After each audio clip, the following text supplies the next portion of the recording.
नहमदुहु व नुसल्ली अला रसूलिहिल करीम अम्मा बाद फ़ौज़ बिल्लाहि मिनश शैतानिर रजीम बिस्मिल्लाहिर रहमानिर रहीम। आज हम सूरतुल माउन के मानी और मफ़हूम को जानने की कोशिश करेंगे।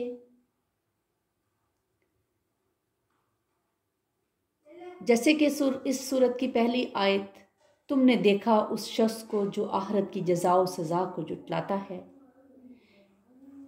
वही तो है जो यतीम को धक्के देता है और मस्कीन का खाना देने पर नहीं उकसाता।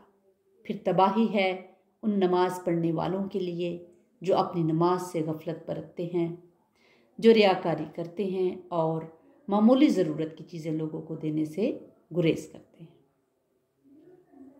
अब सबसे पहले तुमने देखा का खिताब तो बज़ाहिर नबी सल्लल्लाहु अलैहि वसल्लम से है, मगर ऐसे मौके पर अमूमन हर साहिब अकल और सोचने समझने वाले शख्स को कुरान पाक मुखातब करता है। और देखने का मतलब आंखों से देखना भी है और समझना और जानना भी है। इसी तरह युकज़िबु बिद्दीन जो है, इसमें अद्दीन का लफ्ज़ कुरान की इस्तिलाह में आखिरत की जज़ाए अमाल के लिए भी इस्तेमाल होता है और दीन इस्लाम के लिए भी, लेकिन जो पहले मानी हैं वो ज़्यादा मुनासबत रखते हैं। इब्न अब्बास रज़ियल्लाहु तआला अन्हु ने दूसरे मानी को तरजीह दी है और अक्सर मुफस्सरीन ने पहले मानी को तरजीह दी है।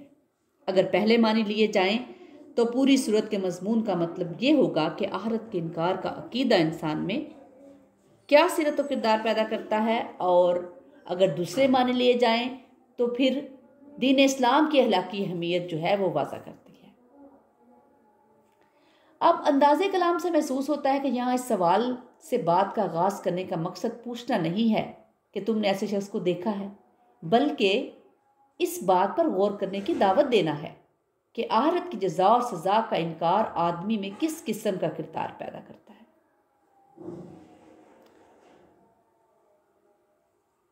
अब फ़ज़ालिकल्लज़ी फरमाया गया है कि इस पूरे फ़िक्रे में फ़े एक पूरे जुमले का मफ़हूम अदा करता है कि उसके माने ये हैं कि अगर तुम नहीं जानती तो तुम्हें मालूम हो कि वही तो है जो, यानी अपने इस इनकार की वजह से वो ऐसा शख्स है जो। अब यदुल यतीम का फ़िक्रा इस्तेमाल हुआ है जिसके कई मानी हैं। एक ये कि वो यतीम का हक मार खाता है और उसके बाप की छोड़ी हुई मिरास से बेदखल करके उसे धक्के मार कर निकाल देता है। दूसरे ये कि यतीम अगर उससे मदद मांगने आता है तो रहम खाने की बजाय उसे दुत्कार देता है। इस सिलसिले में एक बड़ा अजीब वाक़या काजी अबुल हसन मावर्दी ने अपनी किताब अलामुन नबुव्वा में लिखा है कि अबू जहल एक यतीम का वसी था। वो बच्चा एक रोज़ इस हालत में उसके पास आया कि उसके बदन पर कपड़े तक न थे और उसने इल्तिजा की कि उसके बाप के छोड़े हुए माल में से वो उसे कुछ दे दे, मगर उस जालिम ने उसकी तरफ तवज्जो तक न की और वो खड़े खड़े मायूस पलट गया। कुरैश के जो सरदार थे उन्होंने शरारत से कहा उस बच्चे से कि मोहम्मद सल्लल्लाहु अलैहि वसल्लम के पास जाकर शिकायत कर, वो अबू जहल से सिफारिश करेंगे और तुझे तेरा माल दिलवा देंगे। बच्चा बेचारा नावाकिफ था कि अबू जहल तो हुजूर सल्लल्लाहु अलैहि वसल्लम का बदतरीन दुश्मन है। वो सीधा नबी पाक सल्लल्लाहु अलैहि वसल्लम के पास गया और अपना हाल बयान किया। आप उसी वक़्त उठ खड़े हुए और उसे साथ लेकर अपने बदतरीन दुश्मन अबू जहल के यहाँ तशरीफ़ ले गए। आपको देखकर उसने आपका इस्तकबाल किया और आपने जब फरमाया कि इस बच्चे का हक इसे दे दो तो वो फौरन मान गया और उसने माल लाकर उसे दे दिया। कुरैश के सरदार जो ताक में लगे हुए थे कि देखें क्या इन दोनों के दरमियान मामला पेश आता है, मगर जब उन्होंने ये मामला देखा तो हैरान होकर अबू जहल के पास आए और उसे ताना दिया कि क्या तुमने अपना दीन छोड़ दिया है। उसने कहा, खुदा की कसम मैंने अपना दीन नहीं छोड़ा, मगर मुझे ऐसा महसूस हुआ कि मोहम्मद के दाएं और बाएं एक एक खरबा है जो मेरे अंदर घुस जाएगा अगर मैंने ज़रा भी उनकी मर्जी के खिलाफ हरकत की। इस वाक़े से ये भी मालूम होता है कि उस ज़माने में अरब के जो सबसे ज़्यादा मुअज़्ज़ज़ कबीलों के बड़े बड़े सरदार थे वो भी यतीमों और दूसरे बेजार मददगार लोगों के साथ कितना बुरा सलूक करते थे। और दूसरी बात ये मालूम होती है कि नबी पाक सल्लल्लाहु अलैहि वसल्लम किस बुलंद अहलाक के मालिक थे और आपके इस अहलाक का आपके बदतरीन दुश्मनों तक पर रोब था। अब जो लफ्ज़ तामिल मिस्कीन इस्तेमाल हुआ है वो इतआम नहीं हुआ यूज़, बल्कि तामिल मिस्कीन यूज़ हुआ है, क्योंकि अगर इतआमिल मिस्कीन होता तो इसके मानी होते कि वो मस्कीन को खाना खिलाने पर नहीं उकसाता, लेकिन तामिल मिस्कीन के माने ये हैं कि वो मस्कीन का खाना देने पर नहीं उकसाता। दूसरे लफ्जों में जो खाना मस्कीन को दिया जाता है वो देने वाले का खाना नहीं बल्कि उसी मस्कीन का खाना है। वो उसका हक है जो देने वाले पर आयद होता है, और देने वाला कोई बख्शिश नहीं दे रहा बल्कि उसका हक दे रहा है। अब बात करते हैं ला यहुज्जु। उसका मतलब यह है कि वो शख्स अपने नफ्स को भी इस काम पर आमादा नहीं करता और अपने घर वालों को भी नहीं कहता कि मस्कीन का खाना दिया करें, और दूसरे लोगों को भी इस बात पर नहीं उकसाता कि मुआशरे में जो गरीब और मुख्ताज लोग भूखे मर रहे हैं उनके हकूक पहचानने और उनकी भूख मिटाने के लिए कुछ करें। अब बात आ जाती है फवैलुल लिल मुसल्लीन के अल्फाज। यहाँ फे में इस मानी में है कि खुले खुले मुनकरीन आखिरत का हाल तो ये था जो तुमने अभी सुना। अब जरा उन मुनाफिकों का हाल भी सुनो जो नमाज पढ़ने वाले ग्रोह यानी मुसलमानों में शामिल हैं। वो चूंकि बेज़ाहिर मुसलमान होने के बावजूद आखिरत को झूठ समझते हैं, इसलिए जरा देखो कि वो अपने लिए किस तबाही का सामान कर रहे हैं। मुसल्लीन के माने तो नमाज पढ़ने वालों के हैं, लेकिन जिस तरह ये अल्फाज इस्तेमाल हुआ है और जो उन लोगों की सिफात बयान की गई हैं उनके मानी दर हकीकत नमाजी होने के नहीं बल्कि अहले सलात यानी मुसलमानों के ग्रोह में शामिल होने के हैं। फिर फी सलातिहिम साहून नहीं कहा गया बल्कि अन सलातिहिम साहून कहा गया है, क्योंकि अगर फी सलातिहिम के अल्फाज इस्तेमाल होते तो इसका मतलब ये होता कि वो अपनी नमाज में भूलते हैं, यानी नमाज पढ़ते पढ़ते कुछ भूल जाना। जिस शरीयत में निफाक तो दरकिनार गुनाह भी नहीं है, बल्कि सिरे से कोई ऐब या काबिल गिरफ्त बात तक नहीं। खुद नबी सल्लल्लाहु अलैहि वसल्लम को भी किसी वक्त नमाज में भूल लाहुक हुई और आप सल्लल्लाहु अलैहि वसल्लम ने उसकी तलाफी के लिए सजदा सहव का तरीका मुकर्रर फरमाया।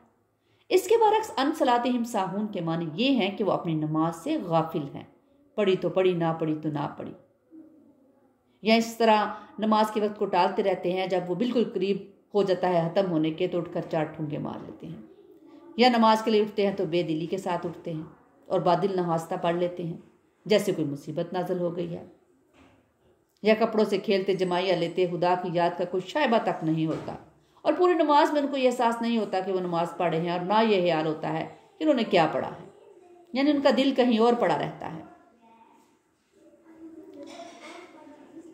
इसी तरह से इस मकाम पर हमें ये बात समझ लेनी चाहिए कि नमाज में दूसरे ख्यालात का आ जाना और चीज़ है और नमाज की तरफ कभी मुतवज्जा ही ना होना दूसरी चीज़ है। अब आगे आ जाता है अगला फिक्रा, यानी ये फिक्रा एक मुस्तकिल फिक्रा भी हो सकता है और पहले फिक्रे से मुतल्लिक भी है। इसका मतलब यह है कि कोई नेक काम भी वो खालिस नीयत के साथ खुदा के लिए नहीं करते, बल्कि जो कुछ करते हैं दूसरों को दिखाने के लिए करते हैं ताकि उनकी तारीफ हो, लोग उनको नेकोकार समझें, यानी रियाकारी इख्तियार करते हैं। अपनी नमाजें ऐसे पढ़ते हैं कि लोग उनको नेकोकार समझें और वो दिखावे की नमाजें पढ़ते हैं। इसी तरह एक रवायत में है कि तन्हा होते तो ना पढ़ते और इलानिया पढ़ लेते।